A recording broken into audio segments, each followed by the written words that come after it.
গরমকালে এই এঁচোড় সবে উঠেছে। এঁচোড় চিংড়ি খাবো না সেটা কখনো হয়?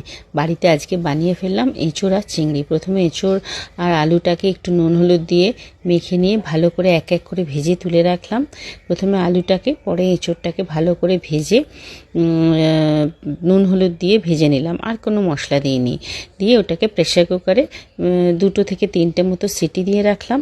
আর অন্যদিকে কড়াইতে তেজপাতা, শুকনো লঙ্কা, গরম মশলা বলতে ক্লোভস, দারচিনি এসব দিয়ে পেঁয়াজটাকে, ওইগুলো দেওয়ার পর পেঁয়াজটাকে বেশ ভালো করে ভেজে নিয়ে টমেটো বাটা আর শুকনো লঙ্কা বাটা দিয়ে ভালো করে নুন হলুদ দিয়ে কষিয়ে নিলাম। আর সামান্য একটু চিনি দিয়েছিলাম।